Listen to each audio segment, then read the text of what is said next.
Bernier longed to tend goal on a team with playoff aspirations, while the Devils wanted a wily veteran to push their goalie of the future. It was a perfect match. Jonathan Bernier knew he was having a great year. He also knew he was tired of playing in games that didn't matter. It was getting to him, not that he was miserable being a Detroit Red Wing. Signing there in summer 2018 turned out to be a great move for his career. As a father of 3, he grew roots in Birmingham, Mitch, alongside his wife, Martine Forget. They loved the neighborhood and the schools.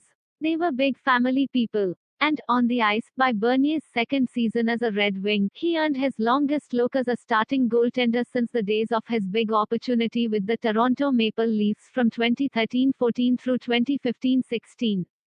Gradually earning a bigger share of the pie than Jimmy Howard's, Bernier established himself as the backbone of a rebuilding Red Wings squad. This past season, sharing the net with Thomas Greiss, Bernier delivered the best work of his career. The .914 save percentage didn't do his 2020-21 campaign justice. His SP sat at .923 in 5-on-5 play. Among 43 goalies who played at least 1,000 minutes at 5-on-5, none faced more shots per 60 minutes than Bernier, whose average of 35 plus was almost 2 more than second-place Braden Holtby's. Only 2 netminders faced more high-danger shots per 60 than Bernier. With the highest expected goals against per 60 in the NHL, he had the league's highest degree of difficulty. Yet he still finished 14. I definitely felt good, he said. The confidence built from the year before. When I started to have the net more with Jimmy, that's when my game stepped up. The difference from my last and first year here was my consistency was much higher. That's when your numbers go up and you get noticed. You can have a couple good nights, but if you have a bad one on the third one, it's up and down all the time, right? My first year, that's where I struggled a little bit, but I really felt like last year was the most consistent I've been, despite the pride in his individual effort. Playing on a team going nowhere weighed on him. By his age 32 season, he'd started 5 career playoff games. It was hard to block out the notion that, despite his outstanding year, he was the tree falling in the forest that didn't make a sound. He couldn't move the needle on a team in a scorched earth rebuild, and that tested his morale. It is easy to get on that train, to be honest, Bernier said. Living in Toronto where expectations were very high, I was there through the rebuild, and I took a lot on my shoulders, and probably that's why I was out of there, because I stopped focusing on my own job and worried too much about what was going on the outside.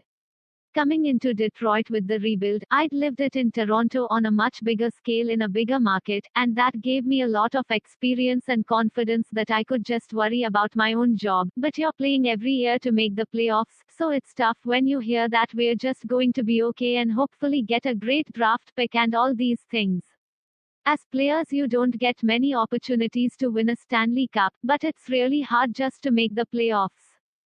So it's tough mentally. You want to win, you want to play in the playoffs, you play 82 games just to make it in, so it's not fun when you're out of it at mid-season. Maple Leafs Richie talks unrestricted free agency and getting Toronto over the hump. Larry Robbins in conversation with W. Graham Roustan Curtis Gabriel and his unrelenting passion he brings to the Maple Leafs. Larry Robbins in conversation with W. Graham Roustan. Leafs bunting took pay cut in exchange for playing at home and opportunity. Petr Mrazek signs with Maple Leafs. What will the Edmonton Oilers do in free agency? Breaking down the Marc-Andre Fleury trade to Chicago. What's different in NHL free agency this season? Leafs prospect Voigt on hitting the gym as the OHL went dark. Leafs prospect Kanies on hockey in Arizona. Donan Matthews, Leafs director of scouting John Leely on 2021 NHL draft class. Leafs GM Dubas on Hyman and Oilers, their 2021 NHL draft picks and looking ahead to free agency. NHL draft. Reacting to the first round, Leafs DM Dubas on Hyman reports, losing McCann and sticking with their core expansion draft a different experience for everyone involved. Bernier, then, wanted a change once the offseason arrived and he became a offer. The Carolina Hurricanes traded for his rights in a bizarre move that sent promising young goaltender Calder Trophy finalist Alex Nedeljkovic to Detroit in July, and, as Bernier clarifies, it wasn't just a paper transaction. Signing in Carolina was a legitimate possibility for him. He liked the team's defensive system and was interested in joining the Hurricanes, but the two sides simply couldn't come to an agreement as they had different numbers in mind, he said. Bernier then hit the open market July 28. He had a good sense of what he wanted, because, even more so than the Detroit days, his Toronto tenure haunted him. He was there for the lean years and had to watch the team grow into a playoff mainstay once he'd been traded away. It saddened him. He was thus determined to sign with a competitive team this time around. That's when the phone rang.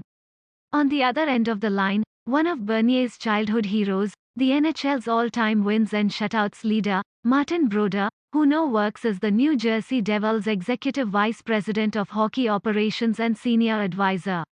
He wanted Bernier to sign with the Devils. When your idol recruits you, how can you not listen? When a guy like him calls you and explains why they want you there in the ins and outs of the organization and the team and the city, to me, he just sold it, Bernier said.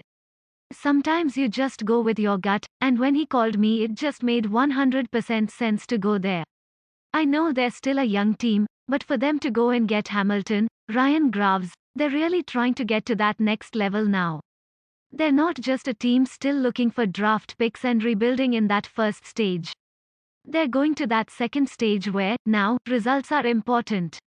That's what I was looking for, a team that can compete and hopefully make the playoffs. For Brodeur, Bernier represented a chance at a do-over. Last season, Brodeur explained, the Devils acquired Corey Crawford because they wanted young starter Mackenzie Blackwood to have an experienced veteran partner to push and mentor him. The plan backfired when Crawford unexpectedly retired before the season started. The Bernier deal helps New Jersey retry its plan. We were looking into getting some support for Mackenzie, to challenge Mackenzie, Brodeur said. We feel he's our goalie of the future, and we want to challenge him to be good and to be consistent and to learn to be a pro. He's still a young guy, he's still 24 years old with only 2 years of experience in the NHL as a starter. So we wanted somebody who had experience and still could play and at the same time can be a bit of a mentor to him. When we looked at a list of goalies, Bernier jumped out right away at us. I was able to talk to him when free agency started, and he liked what I said, because we don't want him to come here as a backup. We need him to challenge and play some games for us and win some games for us. Because we're a young team, you need stability in the net, and he brings that to the organization. Stability is important following a regressive and unlucky year for Blackwood, who showed a ton of promise in a breakout 2019-20 season. The 2020-21 campaign included an extended layoff when he landed in COVID-19 protocol, and he never seemed to get his rhythm. In the aforementioned 43 goalie sample, he finished 33. It's too early to know, Brodeur said. Both goalies will play a share of their games. The NHL is a lot more demanding than my day. It's so important that you have two goalies that are able to play, or if there's an injury or a slump that somebody's going to pick up the slack. So we feel that the tandem, I don't think it's fair for any of the goalies to dictate exactly before it starts where it's all going to go, but we know we're going to need both of them if we want to have any kind of success through March and close to the playoffs, and Bernier is fine with that level of uncertainty. As he explains it, he signed contracts where he was told he'd play 20 games and ended up playing 50. He's at peace with letting the results determine his workload. He's also at peace with his new environment. Devils GM Tom Fitzgerald was instrumental during the negotiation process because he pitched Bernier on the family fit, essentially describing the New Jersey neighborhoods that could replicate the family-friendly experience the Berniers held so dear in Michigan. In Bernier's mind, the COVID-19 pandemic, for all its global horrors, strengthened his family bonds. As a hockey player, it's a 12-month job, he said. You take maybe a couple weeks after the season, and you're right back in the gym. Especially when COVID hit, we stayed home a good amount and just didn't leave. We just played games with our kids and got super close because we didn't have anything to do. I really enjoyed that aspect. Obviously it was a sad thing, but I felt like we really reconnected, even me and my wife. In the season, you're there, but you're not really there mentally and physically. You have a game, you practice in the morning, then you come home, you have a nap, then you go to the game and you get back at midnight. It's a very active life that we have. Obviously, I love it, but that was definitely a positive for us when everything shut down. The Devils, then, represent a franchise that will help him maintain that family closeness. With their arrow pointing up after signing top of our blue liner Dougie Hamilton and left winger Thomas Tatar, they offer the playoff potential Bernier craves, too. And when your idol personally recruits you to boot? It's no wonder he signed. Moving back to the unbelievably competitive Metropolitan Division won't be easy for a Devils squad that hasn't reached the playoffs since 2017-18, but they're clearly trending in the right direction with two sturdy stoppers in the crease.